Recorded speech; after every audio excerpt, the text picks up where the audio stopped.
जय माता दी दोस्तों, मैं शैली स्वागत करती हूँ आपके हमारे चैनल 555 एवेंचुअली गाइडेंस पे, जो कमिटेड है आपकी जर्नी को इजी बनाने एंड जल्दी कंप्लीट कराने के लिए।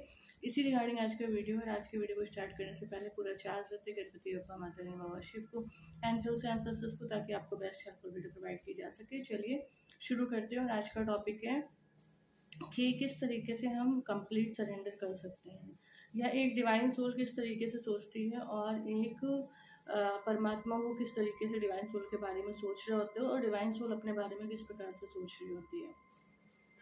जैसे कि कई बार पिछले वीडियो में हमने आपको बताया हुआ है कि ऊपर जो है जब ये डिवाइन सोल्स भेजे जाते हैं धरती पर, ट्विन फ्लेम्स जिनको आप लोग कहते हैं, वो भेजे जाते हैं धरती पर, तो उनकी जो जर्नी होती है वो किस प्रकार की होती है आपको बहुत अच्छे से पता है। लेकिन फिर भी यहाँ इस मंच से, इस प्लेटफॉर्म से यही कहा जाएगा कि ये जर्नी बहुत सहज है, बहुत सरल है।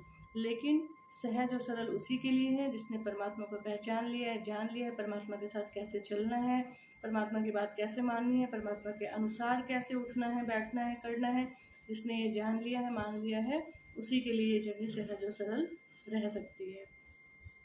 ऊपर भी कहते हैं जब एक डिवाइन सोल यहाँ पर अपनी ज़िंदगी के हर एक पल को, अपनी इस धरती पर हर एक पल को जी रही होती, तो ऊपर से सब बैठ के देखते हैं कि देखो अब ये ऐसे कर रही है, अभी ऐसे कर रही है। जैसे हम लोग मूवीज़ वगैरह देखते हैं, तो फिल्म देखते हैं तो हंसने लगते हैं, कॉमेडी का सीन आता तो हंसने लगते हैं, इमोशनल सीन आता तो रोने लगते हैं। इसी तरीके से डिवाइन सोल अगर अपने जीवन को देखे और अपने हर एक दिन को देखे, तो वो देखिए उसका जो है कितनी बार विभिन्न विभिन्न प्रकार के मुँह बनते हैं। कभी उसका मुंह अच्छा बनता है, कभी उसका मुंह गुस्से का बनता है, कभी उसका मुंह खुशी का बन जाता है, कभी उसमें जो है घृणा का भाव हो जाता था, कभी उसमें कंपैरिजन का भाव समाहित हो जाता था। तो उसका मुंह जो है, जो चेहरा है, वो उसका जो है बदलता रहता था।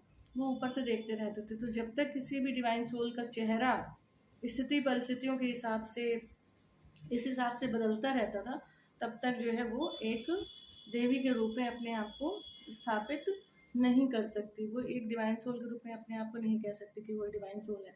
क्योंकि जब भी आप मंदिर गए होंगे या आपने शास्त्र उठाकर देखे होंगे, तो जब किसी भी देवी की अगर आपने फोटो देखी या मंदिर में प्रतिमा देखी, तो वो हमेशा मुस्कुराती हुई ही देखी होगी। कभी भी ऐसा नहीं होगा कि उसने अपने ऐसा मुंह लटकाया हुआ है ना, या वो गुस्से में है, मुंह फूला हुआ है ना, या वो क्रोध में है।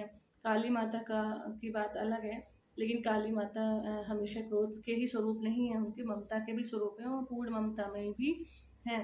लेकिन बस उनके इस स्वरूप से बताया गया कि स्त्री अगर पार्वती हो सकती है, सती हो सकती है, तो काली भी हो सकती है। ये उन्होंने बताया है इसलिए ताकि जो शक्तियाँ हैं वो अपने शक्ति स्वरूप को पहचाने कि वो कोई अबला नहीं है, वो शक्ति है। ये बताने के लिए ये स्वरूप माता रानी ने लिया। ठीक है। तो ऊपर भी एक मतलब ऐसा चलता रहता है, ऊपर से देखते रहते हैं कि भाई ऐसा चल रहा है, तो ऐसा चल रहा है, तो ऐसा चल रहा है। तो क्या होता है ना कि डिवाइन सोल से बात हो रही थी, तो वो डिवाइन सोल बता रही थी कि जो है उनका कुछ काम है जो अटका हुआ था काफ़ी टाइम से, और उस काम को होने के कोई मार्ग उनको नहीं दिखाई पड़ते थे। तो जैसे वो होता है ना, किसी को कुछ नहीं दिखाई पड़ रहा, तो उसके पास बताने के लिए बहुत कुछ होता है कि अरे ऐसा है, ऐसा है, ऐसा है, ऐसा है, ये है, ये भी है, ये भी है, और वो भी चीज़ है, तो बताओ ये काम कैसे होगा, वो भी है तो फिर ये भी है, तो ये भी है, तो फिर बताओ ये कैसे काम होगा, है ना। होता है किसी के पास के ना, क्या होता है कि जब हमको सारे तरफ से रास्ते बंद दिखते, तो हम सोचते सारे रास्ते बंद ही हैं। लेकिन हम ये नहीं समझते कि जरूरी नहीं कि सारे रास्ते बंद हो सकता है एक रास्ता भगवान ने छुपा के रखा हो, जो अभी तक आपको दिख नहीं रहा। लेकिन डिवाइन सोल, नॉर्मल सोल्स की तो बात है, डिवाइन सोल भी बताओ अपनी मतलब इतना उसमें गुम हो जाती है, इतना उसमें खो जाती थी कि उसको समझ ही नहीं होता था कि एक दरवाज़ा परमात्मा के पास हमेशा होता है। वो दरवाज़ा परमात्मा स्वयं है। वो सर्वसत्ता है, वो क्या नहीं कर सकते, सब कुछ कर सकते हैं ना। लेकिन डिवाइन सोल इस भौतिक जगत में आकर कभी कभी इस भौतिक जगत की परेशानियों से अपने आप को इतना उलझा लेती है कि उनको लगता है कि अब इसका तो कोई मार्ग है ही नहीं। और अगर आप उनकी बात सुने, या आप अपनी ही बात सुने, अगर आप कभी अपनी ही बात सुने, तो जो काम आपको लगता है कभी हो ही नहीं सकता, परमात्मा की नज़र में वो बहुत आसान कार्य होता है। लेकिन क्योंकि डिवाइन सोल के कर्म ऐसे हैं पूर्व जन्मों के, कि उसको वो काम जो है बहुत कठिन लग रहा होता है कि ये काम बहुत कठिन था, इसको नहीं किया जा सकता था। तो वो उसको विभिन्न विभिन्न तरीक़ों से देखती थी, यार ये काम इधर से भी संभव नहीं था, ये काम इधर से भी संभव नहीं था, उधर से भी संभव नहीं था, क्योंकि उसके कर्म ही उस प्रकार के पूर्व जन्म में रहे हैं कि उसको वैसा दिखाया जा रहा है कि ये काम संभव नहीं था। लेकिन डिवाइन सोल का जीवन बियॉन्ड लिमिट्स वर्क करता है। उस डिवाइन सोल का जो जीवन होता है वो अगेंस्ट कार्मिक बॉन्ड वर्क करता है। डिवाइन सोल का मतलब केवल डिवाइन का और डिवाइन के अनुसार चलना। इस भौतिक जगत के जो संबंध आपको प्रदान किए गए उनसे आपका कोई लेना देना नहीं है। उन बातों से आपका कोई लेना देना नहीं है। भौतिक जगत से आपका कोई लेना देना नहीं है। कहते हैं जो डिवाइन सोल डिवाइन का सच्चा बन जाता है, सच मतलब उनका पूरी तरह से सच्चा और पक्का मतलब बन जाता है बच्चा, तो वो फरिश्ता हो जाता है और वो केवल परमात्मा के कार्य को करता है, उसका किसी से कोई लेना देना नहीं होता। तो जैसे कि एक डिवाइन सोल होता है, जब उनके जीवन में कठिनाइयाँ आती है तो उनके पास बताने के लिए बहुत कुछ होता है। और जैसे जब आप एक डॉक्टर के पास जाएंगे तो पेशेंट जो है अपने बारे में बताएगा, ऐसा है तो वैसा है तो ये है तो वो है। और डॉक्टर क्या करता है, डॉक्टर मुंह से कुछ नहीं बोलता, कहता अच्छा ठीक है, और लिखता रहता है ना, प्रिस्क्रिप्शन करता रहता है दवा की, और बस। और बहुत सारे डॉक्टर्स तो ऐसे पेशेंट को बोलने भी नहीं देते और अपना लिख देते हैं, उनकी दवा खा के उनको आराम हो जाता है। लेकिन पेशेंट सोचता है हम ये भी बता दें, हम ये भी बता दें, हमको ऐसा भी फील हो रहा था, हमको ये भी हो रहा था, हमको ये भी था, तो उसे लगता है हम सब बता दें, है ना, कि उसके भीतर कितनी उलझनें थी, उसके भीतर कितनी परेशानियाँ थी। लेकिन डॉक्टर क्या कर रहा होता है, शांत पूर्वक सुन के लिख रहा होता है। और ऐसा नहीं है कि उसकी दवा खा के आराम नहीं होता, उसका दवा खा के आराम भी हो जाता है। तो इसका मतलब ये है कि वो सुप्रीम डॉक्टर है, वो सुप्रीम हीलर है, ठीक है। डिवाइन सोल अपनी बातों में चाहे उलझें, चाहे अपनी परेशानियों में उलझें, या फिर डिवाइन को कंप्लीट सरेंडर करके कंप्लीट सुलझें, है ना, ये उनके हाथों में है। तो ये यहाँ पर ये बताया जा रहा है कि आपको इस धरती पर दिखने वाले भौतिक समस्याओं में अपने आप को उलझाना नहीं है। आपके पास एक डिवाइन मार्ग ईश्वर ने प्रदान किया, वो परमात्मा स्वयं है। आपको केवल 2 चीज़ें करनी होती हैं, कंप्लीट ट्रस्ट और एक कंप्लीट सरेंडर। दोनों चीज़ करने से किसी भी कोई भी मार्ग अगर आपको नहीं दिख रहा है जीवन में, तो वो मार्ग भी आपके लिए खोल दिया जाएगा।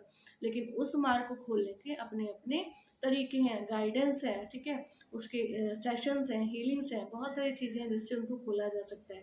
अब ये नहीं है कि हम प्रार्थना करें कि वो खुल जाएगा, नहीं, क्योंकि प्रार्थनाएं करने से जो चीज़ें वर्क करती है ना, वो भी एक टाइम ड्यूरेशन करती है। क्या होता है कि कोई प्रार्थना जो है तुरंत पूरी हो जाती है, कोई प्रार्थना को बहुत टाइम लगता है, करते रहो सालों सालों तब जाके पूरी होती है। क्या होती है, वो जितना टाइम लगा ना, वो उसका एनर्जी एक्शन था। मतलब एक प्रार्थना जो एक सेशन लेके, गाइडेंस सेशन लेकर तुरंत पूरी हो सकती थी, वो हमने ना लेके हमने सोचा कि हम खुद ही प्रार्थना करते रहते, तो हम खुद ही प्रार्थना करते रहे। उस प्रार्थना को कंप्लीट होने में आपको एनर्जी एक्सचेंज तो दे नहीं रहे। अब वो एनर्जी एक्सचेंज प्रकृति कहाँ से लेगी, वो एनर्जी एक्सचेंज प्रकृति ले लेगी आपके समय से। मतलब जो बहुमूल्य समय आपको दिया गया अपनी जर्नी को कंप्लीट करने के लिए, उसमें से ले लेगी उस प्रार्थना को। जितने दिन लगते जाएंगे वो उसका इतना एनर्जी एक्सचेंज हो जाएगा। समझ गए। तो जो चीज़ पूरी होने में बहुत अधिक समय लगता है, इसका मतलब हमें उसका एनर्जी एक्सचेंज यदि हम ईश्वर को कर दें एक अच्छे प्लेटफॉर्म पे, एक सही जगह पे, तो वो प्रार्थना तुरंत पूर्ण होके उसका मार्ग तुरंत प्रशस्त हो सकता है, ठीक है।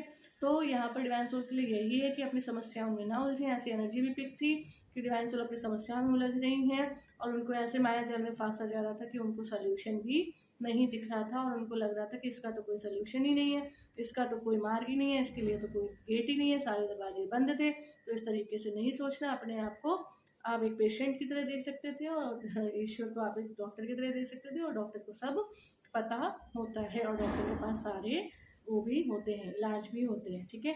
इंसानी डॉक्टर के पास कुछ इलाज कम हो सकते हैं, लेकिन सुप्रीम डॉक्टर के पास सारे इलाज होते हैं, ठीक है। ये आज की गाइडेंस थी, ये आज की हेल्प थी। उलझना नहीं है, सुलझना है। मिलते हैं अपने नेक्स्ट वीडियो में कुछ ऐसे टिप्स, हेल्प एंड गाइडेंस के साथ जो आपकी जर्नी को इजी बनाए, जल्दी कंप्लीट करें। Till then take very very good care of yourself दोस्तों। Love yourself, love your divine and do your journey honestly. Video को लाइक करना, चैनल को सब्सक्राइब करना, कमेंट करना, शेयर करना बिल्कुल मत भूलिएगा। जय माता।